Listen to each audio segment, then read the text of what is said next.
Hey guys, this is Camfrey15 back at it with another video for you guys. And I'm back with another My Hero Academia manga chapter review for you guys. And on this episode of My Hero Academia, um, episode, why do I keep confusing myself like that? Chapter, essentially we get a tiny bit of revelations how Stain was able to get some of the information that he gave to All Might, as well as we have heroes on the horizon. Seem like they're gonna be coming. Well, one of them so far, but yeah, let's get into this manga chapter.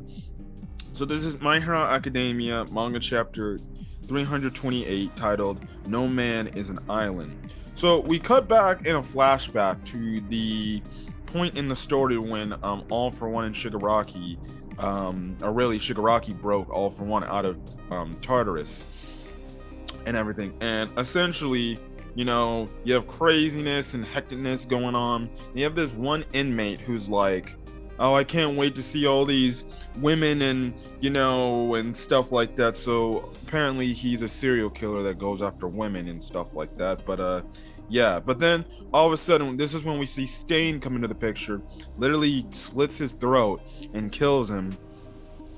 And Stain's just wondering, like, what the hell is going on here? Why is, like, the prison being going crazy and stuff like that? Now, he goes on to say, like, he hasn't heard a word of news or anything about anything that's happening on in the world, because essentially Tartarus doesn't tell anybody nothing, none of the prisoners, nothing about what's going on in the outside world. So, and that's why it was kind of a shock to know that, oh, all the way All Might looks, from last chapter, well, 2 chapters ago, that was the whole thing there, and how he looked and stuff like that. But the thing is, he comes to the realization, Stain does, is like, well, if Tartarus is coming to like hell, then that means the world's like come to shit essentially, and stuff like that. So all of a sudden, Stain reaches to that command room we saw in the whole at that point in the story, and you just have a lot of the guards just dead and everything. And then all of a sudden we see this guard who's like saying, like, can I trust you? Can I trust you? Please, for the love of everybody, do not give this information to All for One or Shigiraki or any of his forces, because if they do, it's all over.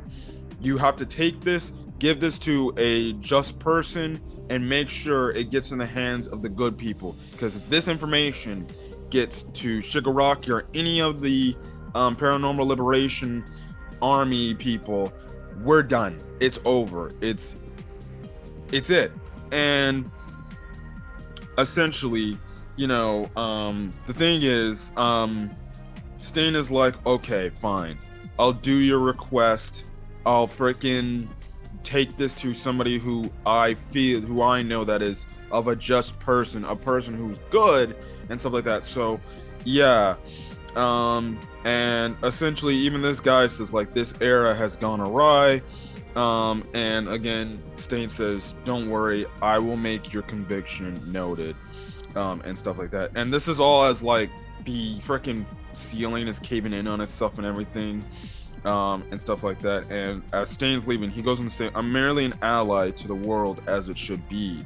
But a beast is all the same. Because the guy, I forgot to mention, the guard was essentially saying, what are you, a man or are you a monster?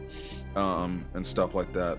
But yeah, and you just have Stain kind of overlooking the whole scene about All for One and Shigaraki just standing there with all the chaos and wreaking and the havoc that's going on and stuff like that. And Stain goes and say, that nameless man guarded this data to his dying breath. As for its true value, I cannot say. And we see how Stain escapes Tartarus. He essentially he dives into the water, and he essentially swam to Japan to make sure, like, okay, I need to look for this stuff and everything.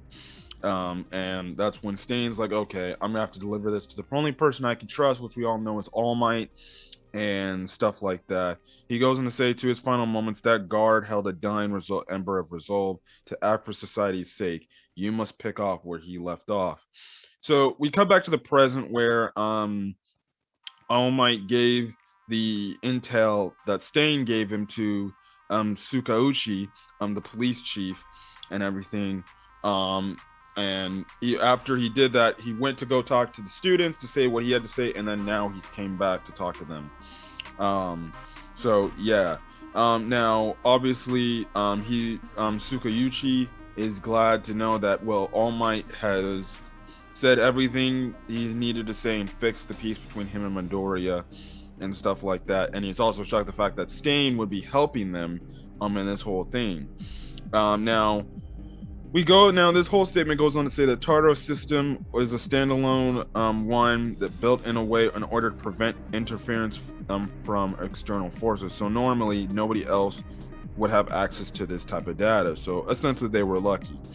The statement continues to go, as for the data itself, it concurs or it concerns the cause of their system shutdowns with the same radio waves that Shigiraki made extensive use of in the main battle. In this case, the prison who's hit with those blasts over and over from both inside and out. And they're essentially deducting that, it was Shigiraki connecting with All For One using radio waves to do all this stuff and everything. Now we actually see a freaking cat police guard, which I'm like, oh wow, okay. And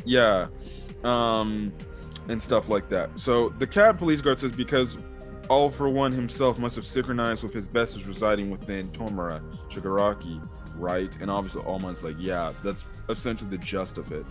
And All Might goes on to say, yes, the piece of his consciousness inside his quirk works as a conduit for sharing thoughts. I've experienced the same phenomenon with One For All, and stuff like that. And All Might goes into a pretty good description how All For One and One For All, their whole talking it differs from how,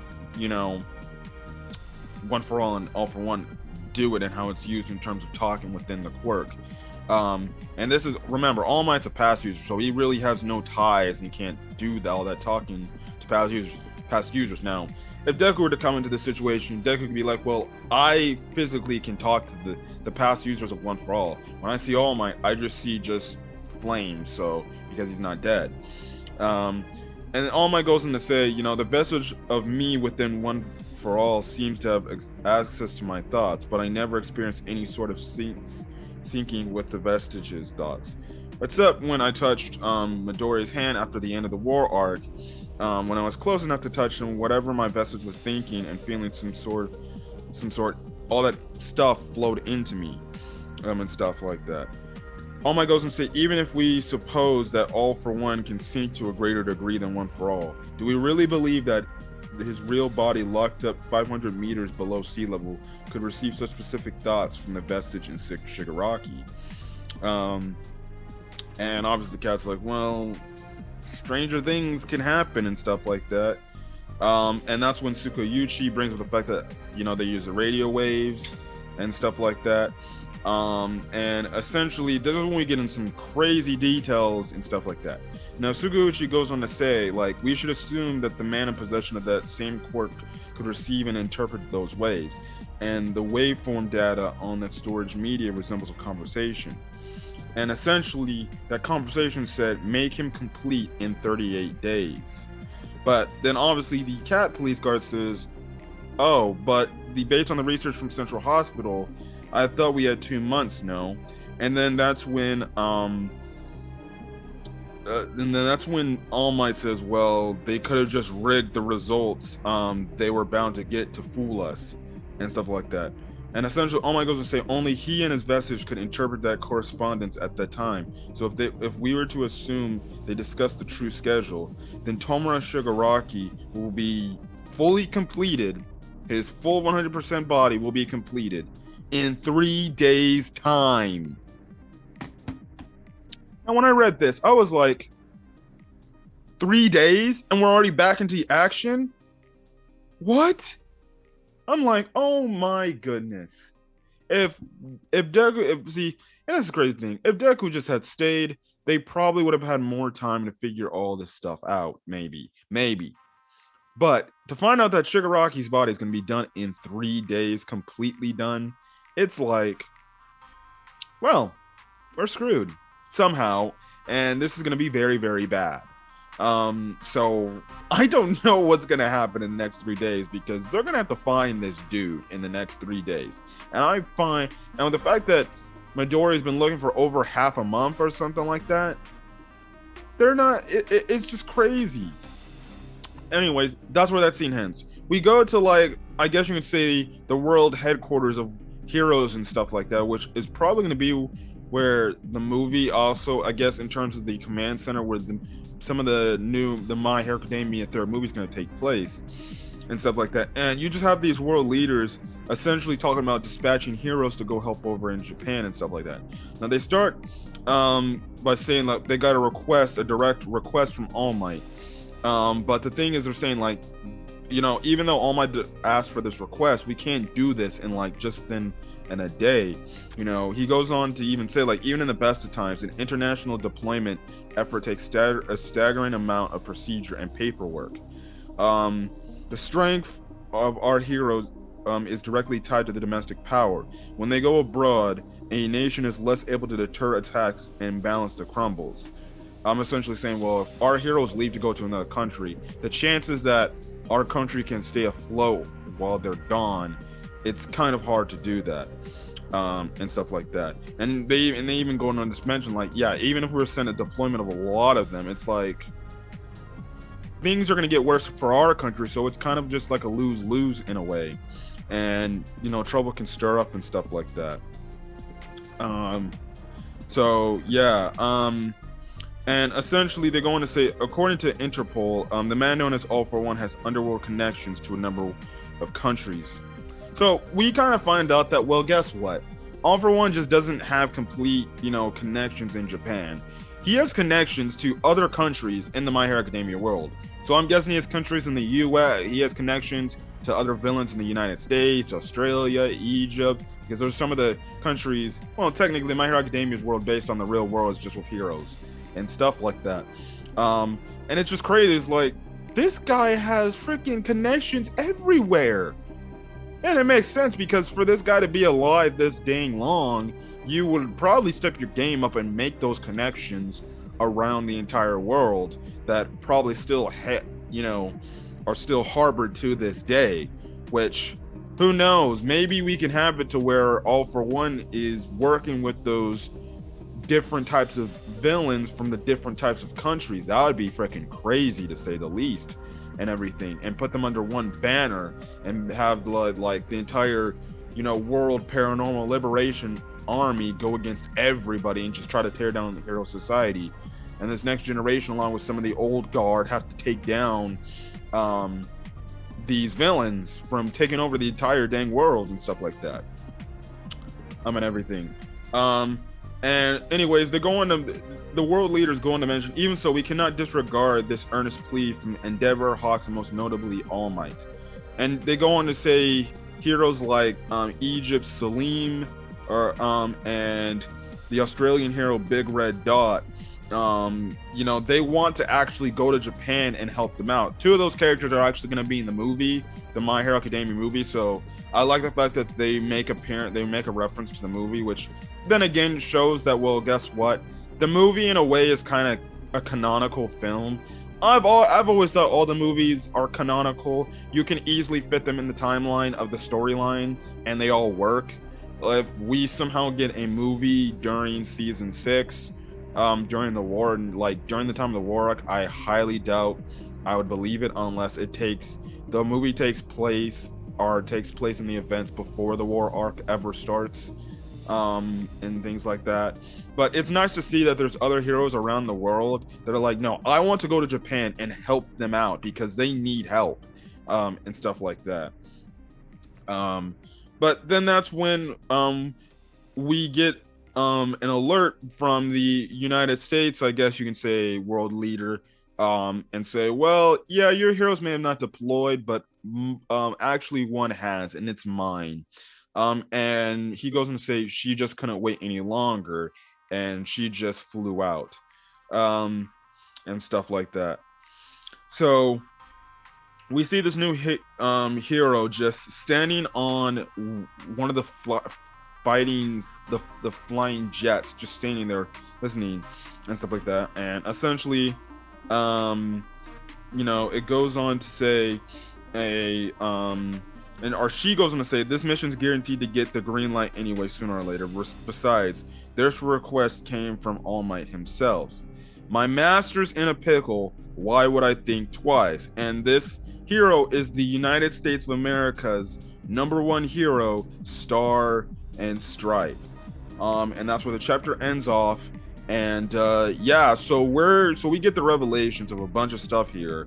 And and the most important revelation here is we find out that All Might in his time in the US, because we know he went to the US for about a few years or so. Now you can interpret it, like I said, if you want to make the movies canon, then obviously he met David Shield there, who was an integral part of the Two Heroes movie, but also to find out that he mentored and trained another hero in the United States, which when you look at her design, the way her hair looks is awfully similar to All Might in just how it would look. And it's crazy to believe that, well, guess what? Freaking All Might never told Deku, yeah, I have a pupil from the United States of America. So we also find out that, well, All Might kind of took in another person, had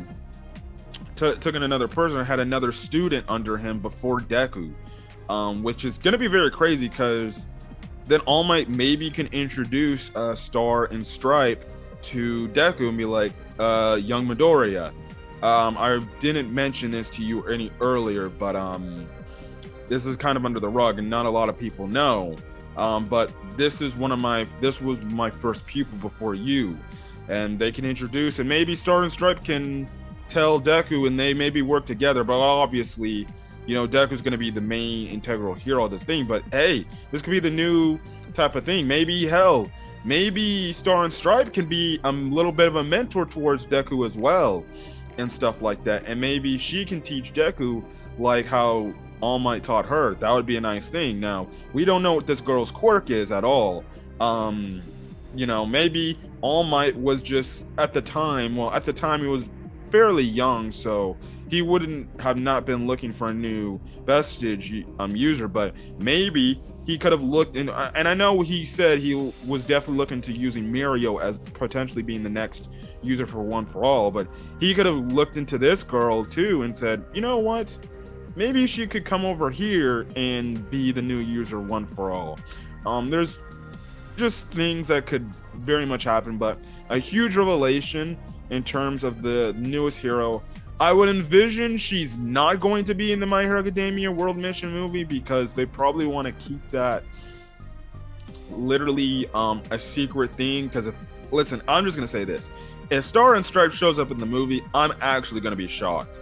And for manga people, they're going to have to keep their damn mouth shut, because I'm like, who the hell is this?